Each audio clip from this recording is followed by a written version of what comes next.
पुनः आप सभी का बहुत बहुत स्वागत है गुडविल द करियर वर्ल्ड में। बच्चों, आप सभी के लिए बेहतरीन वीडियोस जो है हम आपके लिए लेकर आ रहे हैं। फिलहाल हमने जो है हिंदी से शुरुआत किया है और आपने जो है पिछले वीडियो में बहुत सारा प्यार दिया, इसके लिए बहुत बहुत थैंक्स। और प्रश्न उत्तर हमने पिछले वीडियो में इस चैप्टर से कराया था। अगर 2026 में आप एग्जाम देने जा रहे हो और क्लास 10th में पढ़ने वाले बच्चे हो आप सभी और सीरियसली पढ़ाई कर रहे हो, 2026 में बोर्ड एग्जाम देना है आप सभी को, तो आइए हिंदी विषय का पाठ 1 श्रम विभाजन और जाति प्रथा को हम सभी जो है अच्छे ढंग से समझते हैं पूरे जो है वीडियो को, क्योंकि बच्चों चैप्टर को अच्छे से समझना भी होगा। केवल प्रश्न उत्तर तभी समझ में आएंगे ताकि जब हमारा चैप्टर समझा रहेगा। हालांकि प्रश्न उत्तर के माध्यम से हमने बहुत अच्छे ढंग से चैप्टर को क्लियर किया था। आइए पूरा जो है ये वीडियो जो है आपका लेक्चर 1, लेक्चर 2, लेक्चर 3 में इस तरह से बनेगा, तो आप पूरे जो है वीडियो को जाकर जरूर देखिएगा। ये हमारा लेक्चर का पार्ट 1 है। तो आइए हम लोग बिना देरी किए हुए चैप्टर की शुरुआत करते हैं। जैसा कि आप तस्वीर में देख रहे हैं कि यहाँ पर लगा हुआ है भीमराव अंबेडकर जी का तस्वीर लगा हुआ है, डॉक्टर भीमराव अंबेडकर जिन्हें संविधान निर्माता कहा जाता है। लेकिन आप सभी जानते हैं कि ये दलित परिवार से आते थे और किस तरह से इन्होंने अपना जीवन में संघर्ष किया और कैसे संघर्ष कर कर जो है इस मुकाम को हासिल किया कि उन्होंने संविधान का निर्माण किया, है ना, और उन्हें संविधान निर्माता कहा जाता है। बात करें तो इनकी जीवनी के बारे में अगर जो है देखे तो एक जो है प्रेरणादायक कहानी आता है कि जब ये बचपन में थे तो बचपन में जो होता था अछूतों को पढ़ने का जो है छूट नहीं होता था। वो स्कूल जाते थे, वो स्कूल में गए तो उन्हें कह दिया गया तुम झाड़ू लगाओ, तुम जो है बाहर बैठो, तो वो झाड़ू लगाने का काम करते थे। क्योंकि 4 वर्ण होते हैं, ब्राह्मण, क्षत्रिय, वैश्य और क्षुद्र, और जो क्षुद्र होते हैं उन्हें सेवा का कार्य दिया गया, वैश्य जो है व्यापार का कार्य दिया गया, और बात करें तो जो है आपका क्षत्रिय रक्षा का कार्य और ब्राह्मण पूजा पाठ और पठन पाठन का कार्य को जो है चुने और वो कर रहे थे। तो बाबा भीमराव अंबेडकर जो आते थे वो आते थे आपका किससे, तो ये दलित थे। क्या थे ये? दलित से आते थे और यानी ये क्षुद्र थे। क्या थे ये? क्षुद्र थे। और एक बार की घटना है कि ये स्कूल पढ़ने के लिए अपने विद्यालय में गए, है ना, विद्यालय में गए तो इनके जो है ना टीचर थे उन्होंने कहा कि तुम जो है साफ सफाई करो। क्या करो? साफ सफाई करो, है ना, साफ सफाई करो। किसका? विद्यालय की तुम साफ सफाई करो। और साफ सफाई करते और क्लास जो चल रहा होता उन क्लासों को क्या करते, बड़ा ध्यान पूर्वक सुना करते थे। कौन? भीमराव अंबेडकर जी। और क्लास में बच्चे पढ़ रहे होते थे, ये क्लास के बाहर बैठकर जो है सर की बातों को बड़ा गौर से सुनते। इनका सर की बातों को सुनना बड़ा पसंद था, पढ़ाई लिखाई बड़ा पसंद था। एक बार क्या हुआ कि जो है एक बार जो टीचर को जो है इंस्पेक्टर्स होते हैं जो इंस्पेक्शन करने आते हैं, अधिकारी आते हैं, वो आ गए और बच्चों से प्रश्न पूछना स्टार्ट किया कि भाई शिक्षक कैसे पढ़ाते हैं, नहीं पढ़ाते हैं। तो बच्चों से प्रश्न पूछा, सारे बच्चों से पूछा, सारे के सारे बच्चे खड़े हो गए, कोई भी प्रश्न का उत्तर नहीं दे पाया, है ना। तो वो जो इंस्पेक्टर थे जो इंस्पेक्शन करने आए थे उन्होंने, अधिकारी ने जो है टीचर की डांट लगाना शुरू कर दिया कि आप कैसे पढ़ाते हो कि एक भी प्रश्न का बच्चा उत्तर नहीं दे रहा है, आप इस पाठ को कैसे ढंग से पढ़ाए हो, है ना। जब आप नहीं उत्तर देते हो तो टीचर्स में ही उंगली उठता है कि आप अच्छे से पढ़ाए ही नहीं होंगे, तब ये बच्चे नहीं जान रहे हैं। उसी समय एक बाहर लड़का था, वो कहा कि मैं इन प्रश्न का उत्तर दे सकता हूँ। तो तुम दे सकते हो? तो कहा बिल्कुल दे सकते हैं। तो ठीक है बताओ। तो प्रश्न का उत्तर बताता है और बिल्कुल सही प्रश्नों का उत्तर वो बता देता है। जब वो सही प्रश्नों का उत्तर देता है तो कहता भी है अंत में कि जनाब ये जो है टीचर महोदय जो है, ये टीचर जी तो अच्छे से पढ़ाए ही, है ना, हमें बाहर बैठते थे और बाहर बैठ के हम सुनकर समझे हैं, इसी टीचर से हम सीखे भी हैं, हम कहीं अतिरिक्त जगह जाकर नहीं सीखे हैं। तो उनकी अंदर विद्वता को देखकर जो है उन्होंने पूछा कि तुम बाहर क्यों बैठते हो। अंग्रेज अधिकारी थे कि तुम जो है आज से के बाद कक्षा में पढ़ोगे और तुम्हारे पढ़ने लिखने की व्यवस्था, है ना, यहाँ से जो है सरकार करेगी। और ब्रिटिश सरकार ने उन्हें क्या किया, मदद किया। और फिर जो है पढ़ाई लिखाई के लिए उस समय जो है जो राजा थे, है ना, उन्होंने भी मदद किया और ये पढ़ाई में काफी क्या हुए, विद्वान हुए, विदेश गए, इंग्लैंड गए, अमेरिका गए और पढ़ाई लिखाई करके जो है आज संविधान का निर्माण में इनका महत्वपूर्ण योगदान है। पूरा संविधान इन्होंने नहीं और लोगों ने, पूरे संविधान सभा ने मिलकर लिखा था। तो बात करें तो जो है इनकी जो है प्रमुख योगदान रहा था। ये जो है पेशे से वकील बने, कौन? भीमराव अंबेडकर, जो चैप्टर को क्या किए हैं, लिखे हैं, और इनका पहला चैप्टर हम लोग को पढ़ना है। तो याद कर लेना पहला बात कि भैया कि हमारा जो है श्रम विभाजन और जाति प्रथा के लेखक कौन है? बाबा भीमराव अंबेडकर है। फिर बात करें तो भीमराव अंबेडकर का आप ये भी याद रखिएगा कि भीमराव अंबेडकर का जन्म कब हुआ था? तो ये 14 अप्रैल 1891 को हुआ था। कब हुआ था? 14 अप्रैल 1891 को हुआ था। कहां हुआ था? मध्य प्रदेश में। कहां पर हुआ था? मध्य प्रदेश में हुआ था, है ना। महू एक जगह है, महू, वहां पर एक दलित परिवार में हुआ था। किस परिवार में हुआ था? दलित परिवार में हुआ था। थोड़ा देर पहले आपको हमने बताया कि जो है समाज के अंदर ये जाति प्रथा जो था, ये बड़ा भेदभाव वाला प्रथा था, जिसमें जो जो बात करें पढ़ाने लिखाने का कार्य करते थे, पूजा पाठ का कार्य करते थे, जो ब्राह्मण थे वो उन्हें उच्च माना जाता था, और उसके बाद क्षत्रिय थे उन्हें भी उच्च माना जाता था, और उसके नीचे वैश्य को माना जाता था, और सबसे नीचे शूद्र को माना जाता था। ऐसा कहा गया मनुस्मृति में कि ब्रह्मा का जो जन्म हुआ है, ब्राह्मण का जो जन्म हुआ है ब्रह्मा के मुख से हुआ है, क्षत्रियों का जो जन्म हुआ है ब्रह्मा की भुजाओं से हुआ है, और ब्रह्मा के जंघाओं से जो है वैश्य का जन्म हुआ है, और पैर से जन्म किसका हुआ है? शूद्र का हुआ है। इसलिए शूद्र का काम ही करना क्या है? सेवा करना है। वो क्या करेगा? तीनों वर्णों की सेवा करेगा, और सबसे निचली जाति में उसकी जो है काउंट किया जाता है ना। और इनकी तमाम तरह की रोग थी उस जमाने में। बात करें तो जो है जो दलित परिवार के होते थे उन्हें कठिन काम, साफ सफाई का काम करते थे। मंदिर बन रहा होता था तो पूरा का पूरा मंदिर का बिल्डिंग कौन बनाएंगे? तो ये क्षुद्र मिलकर बनाएंगे। लेकिन बिल्डिंग मंदिर की बन गई और उसमें मूर्ति लग गया, तो अब जितने भी दलित है उस मंदिर की तरफ फटकेंगे भी नहीं, वहां पर जो है आसपास क्या करेंगे? आएंगे भी नहीं। वो बाहर से ही प्रणाम करे, बाहर ही जाए। क्यों? क्योंकि अगर वो छुएंगे तो क्या होगा? मंदिर अपवित्र होगा। बताइए, मंदिर को ईंटा बनाते समय, उसे ढोते समय, काम करते समय अपवित्र नहीं हुआ, लेकिन अब क्या होगा? अपवित्र हो जाएगा। आपको बता दें छुआछूत इस कदर तक था कि लोग जो है परछाई से भी छुआते थे, उनके चले हुए पद चिन्हों से भी छुआते थे। इसलिए कमर में उन्हें मोर का पंख बांधना पड़ता था। कमर में मोर का पंख बांधे, क्यों? क्योंकि जब वो चलेंगे तो उनका पद चिन्ह क्या होगा? मिट जाएगा, जो पैर का निशान मिट जाएगा। नहीं तो अगर उस रास्ता से कोई ऊंची जाति का चलेगा तो क्या होगा? उनका धर्म भ्रष्ट हो जाएगा, उन्हें अपवित्र हो जाएंगे, उन्हें पुनः स्नान करना पड़ेगा। साथ ही साथ ये जो है घंटी बजाते हुए जाया करते थे, ताकि इनको देखकर कोई रास्ता बदल ले, ताकि कोई इनको देखे नहीं तो उसका दिन खराब हो जाएगा। सोचिए, ये भी इंसान थे, फिर इतना भेदभाव कैसे? इस चैप्टर में बहुत अच्छे ढंग से हम लोग जानेंगे और समझेंगे, है ना।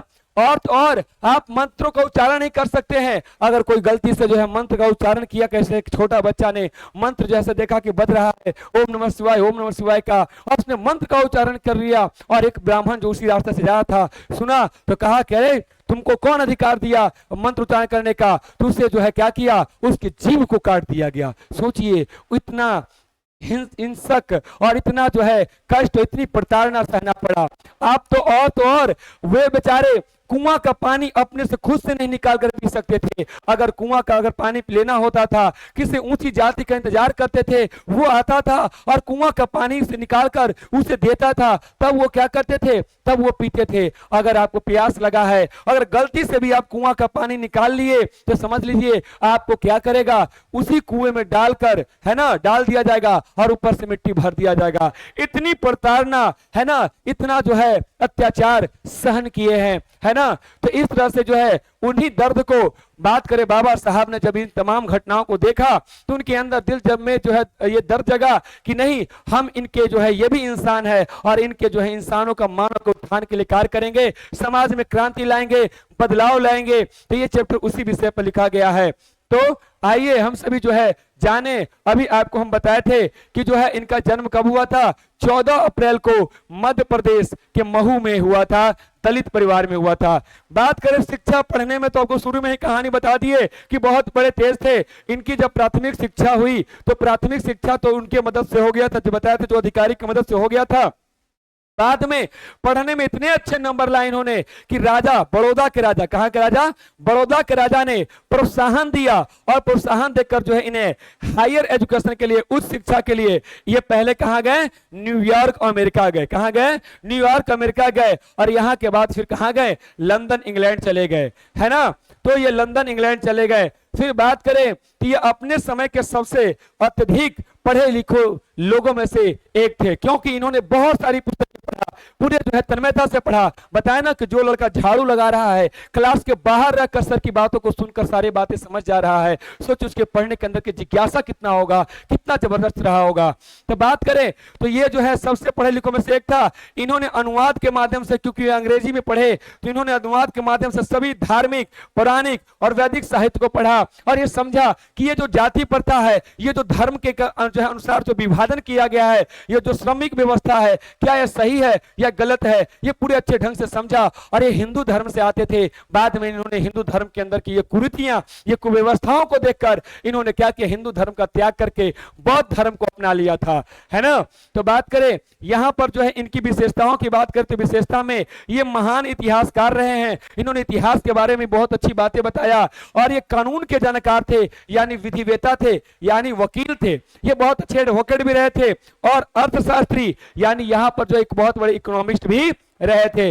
बात करें तो ये समाज शास्त्री, मतलब वो उन्होंने बताया कि समाज कैसे रचना होता है, समाज कैसे बनता है, इस बात के किया। और ये क्या थे, शिक्षाविद, यानी जो है शिक्षा का ज्ञान विज्ञान के प्रकांड विद्वान थे। और धर्म दर्शन का बताया कि इन्होंने धर्म दर्शन के बारे में पढ़ा कि भाई ये सब नियम बना कैसे, कानून कैसे बना, ये सारी चीज का विश्लेषण उन्होंने किया था, और उसकी व्याख्या के रूप में उभरे। बात करें कार्य और संघर्ष का, तो भाई इन्होंने भारत में कुछ देर तक क्या किया, भारत जो है लौटा, जब विदेश में पढ़ाई किया, अमेरिका में, लंदन में पढ़ाई किया, तो भारत लौटे तो वो कुछ समय तक वकालत की, लेकिन सोचे कि मेरा पढ़ाई का मतलब केवल वकीली करना और पैसा कमाना नहीं है, हम जैसे लोगों को उत्थान करने का काम कौन करेगा, इस समाज का कल्याण कौन करेगा। इसलिए उन्होंने सामाजिक उत्थान के लिए उन्होंने कदम उठाया, और उन्होंने समाज और राजनीति में सक्रिय होकर अछूतों, महिलाओं और मजदूरों को मानवीय अधिकार और बात करें तो उनको सम्मान दिलाने के लिए बहुत ही संघर्ष किया, है ना। इनका बहुत विरोध हुआ, लेकिन सारे विरोध की उन्होंने सहा, और जो है डटकर मुकाबला किया, क्योंकि कहा गया है कि जो है शिक्षा एक शेरनी का दूध है, जो भी इसे पिएगा दहाड़ेगा। क्योंकि ये पढ़े लिखे विद्वान थे, कोई भी इनसे बात करता था तर्क से उसे काट देते थे, और कहते थे क्या सही है क्या गलत है। कहते थे वेद में ये लिखा है, तो वेद की लाइन को बताते थे कि देखिए इसमें ये लिखा है, आपने गलत ढंग से पढ़ा है। तो ये जो है विद्वान थे, है ना। बात करें तो इनके जीवन में प्रेरणा स्रोत कौन थे, यानी जो इनको मोटिवेट किए, प्रेरणा स्रोत कौन कौन रहे हैं, तो आप जो है जान ले कि इनके जीवन को, जो जीवन था और इनके विचारों को जो है जो काफी प्रभावित किए, वो 3 व्यक्ति रहे थे, है ना। याद कीजिएगा, ये जो है पूछता भी है, तो वो कौन थे, बुद्ध, कबीर और ज्योतिबा फूले थे। कौन थे, बुद्ध, कबीर और ज्योतिबा फूले थे। जो 3 व्यक्ति इनके जीवन को प्रभावित किया था। कबीर के जीवन को पढ़कर उनके मन में आया कि मैं भी बदलाव ला सकता हूं। उन्होंने बुद्ध को पढ़ा कि कैसे उन्होंने धर्म को, यानी जो है परमात्मा को पाया। आप दीपो भव, अपना दीपक स्वयं जलाया, स्वयं बने, है ना। और ज्योतिबा फूले जो है एक फिल्म भी बना है फूले, आप सभी मौका मिले तो जरूर देखिए कि शिक्षा के लिए, क्योंकि लोगों को पहले जगाना होगा, उन्हें बताना होगा कि तुम जिस रास्ते पे चल रहे हो, ये शोषण होने के लिए तुम नहीं बने हो, तुम भी इंसान हो, और तुम भी चाहोगे तो उत्कृष्ट और श्रेष्ठ बन सकते हो। तो ये जो है बात करें तो ज्योतिबा फूले 3 व्यक्ति को जीवन को प्रभावित किया। और जैसा हमने पहले भी बता दिया कि संविधान में निर्माण की भूमिका, तो भारतीय संविधान के निर्माण में इनकी महत्वपूर्ण भूमिका और समर्पण के कारण इन्हें भारतीय संविधान का निर्माता कहा जाता है। क्या कहता है, भारतीय संविधान का निर्माता कहा जाता है। बात करें इनका निधन, इनकी मृत्यु जब कब हुआ, तो इनका निधन दिसंबर 1956 में दिल्ली में हुआ था। कब हुआ था, दिसंबर 1956 दिल्ली में हुआ था। इन्होंने बहुत सारी पुस्तकें भी लिखी, इनकी किताबें और कुछ भाषण है जिसका नाम आपको से एग्जाम में पूछता है, आप सभी अवश्य याद कर लीजिए। नाम क्या है सर, तो नाम है the caste in India their mechanism. क्या है, the caste in India their mechanism. ये काफी इंपॉर्टेंट है। और क्या है सर, तो और है आपका हु आर क्षुद्राज। क्या है, हु आर क्षुद्राज। ये काफी इंपॉर्टेंट जो है पुस्तक है, और ये जो है पुस्तक आप सभी अवश्य याद कर लीजिएगा, who are Shudras. Buddha and his Dhamma, Buddha and his Dhamma, और जो है कौन, एनहिलेशन ऑफ कास्ट। तो the caste in India their mechanism who are Shudras, Buddha and his Dhamma, annihilation of caste, किनकी रचना है? तो ये भगवान जो है बुद्ध के बारे में उन्होंने किसने लिखा? तो भीमराव अंबेडकर ने। आइए अब जो है कुछ इंपॉर्टेंट प्रश्न आप बताइए, आपके जो है पाठ के रचना जो है, यानी पहला बात करें तो श्रम विभाजन है ना, श्रम विभाजन और जाति प्रथा है ना, आपका जो चैप्टर है ना, जाति प्रथा, इसकी जो है लेखक कौन है बच्चा? बताओ जल्दी कमेंट में करके, तो हो जाए कौन? भीमराव है ना अंबेडकर जी हैं। कौन है? भीमराव अंबेडकर जी हैं। और बात करें तो भीमराव अंबेडकर जी का जन्म कब हुआ था? अभी आपने देखा था, कब हुआ था? अप्रैल है ना, अप्रैल है ना, कब? 14 अप्रैल कब हुआ था? 1891 को हुआ था। कहां हुआ था? तो यानी कहां हुआ था? महू मध्य प्रदेश में हुआ था। कहां हुआ था? महू मध्य प्रदेश में हुआ था। बात करें और क्या प्रश्न हो सकता है यहां से, तो और जो है प्रश्न आपका हो सकता है कि इन किसके सहायता से इन्होंने उच्च शिक्षा प्राप्त किया? तो उच्च शिक्षा की जो प्राप्ति किया था, कहां के नरेश थे?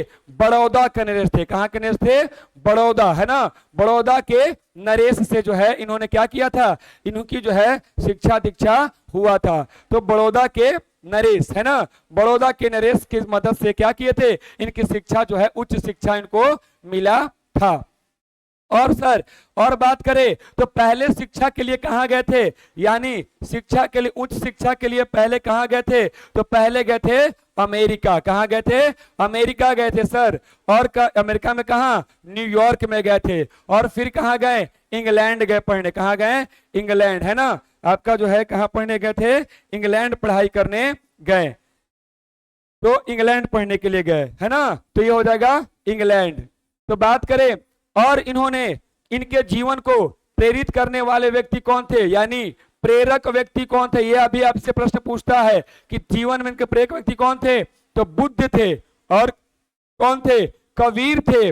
और कौन थे? बात करें तो जो है बुद्ध, कबीर, और कौन थे? है ना, ज्योतिबा फूले थे। क्या थे? ज्योतिबा है ना फूले जी जो थे, इनके जो है प्रेरणा के जो है कारण रहे थे। बात करें इन्हें क्या कहा जाता है? तो इन्हें जो है संविधान निर्माता कहा जाता है। क्या कहा जाता है? संविधान है ना निर्माता भी कहा जाता है। और बात करें और क्या कि इनकी जो है देहांत यानी निधन कब हुआ था? तो निधन जो हुआ था 1956 में हुआ था। कहां हुआ था? तो दिल्ली में हुआ था। कहां पर हुआ था? दिल्ली में हुआ था। ये सारा बात हम लोग जो है पढ़े और अभी जो है समझे। बात करें इन्होंने है ना सारे वेद पुराण ये सारी बातों को कैसे पढ़ा? तो ये जो है अनुवाद के माध्यम से पढ़ा था। किसके माध्यम से पढ़ा था? अनुवाद के माध्यम से पढ़ा था। और जो है इनकी जो है प्रमुख जो है रचनाएं कौन कौन सी थी? है ना, याद करो रचनाएं कौन कौन सी थी। तो रचनाओं में कौन कौन था? तो आपका था क्या? Who are Shudras. क्या नाम था?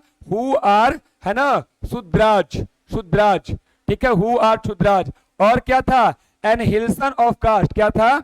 एनहिलेशन, हिलेशन, हिलेशन, एनहिलेशन ऑफ कास्ट है ना, ऑफ कास्ट। और कौन सा था? Buddha and his Dhamma. क्या था? बुद्धा है ना, बुद्धा एंड हिज धम्मा है ना, बुद्धा एंड हिज धम्मा। ये आपका जो है इनका पुस्तक था, who are Shudras, annihilation of caste, Buddha and his Dhamma. ये प्रमुख जो है इनकी पुस्तकें थी। तो ये वीडियो की पार्ट में जो है अभी हम इतना ही तक आपको जो है बताते हैं, और इस चैप्टर में और भी बहुत अच्छी जो है बातें होंगी। तो हम सभी जो है वीडियो के नेक्स्ट पार्ट में जो है जानेंगे, समझेंगे। बच्चों वीडियो आप सभी को अच्छी लग रही हो तो लाइक करें, कमेंट करें और अधिक से अधिक अपने दोस्तों के बीच में शेयर करें। मिलते हैं इस वीडियो के नेक्स्ट पार्ट में। बहुत बहुत धन्यवाद। Best of luck. जय माता दी।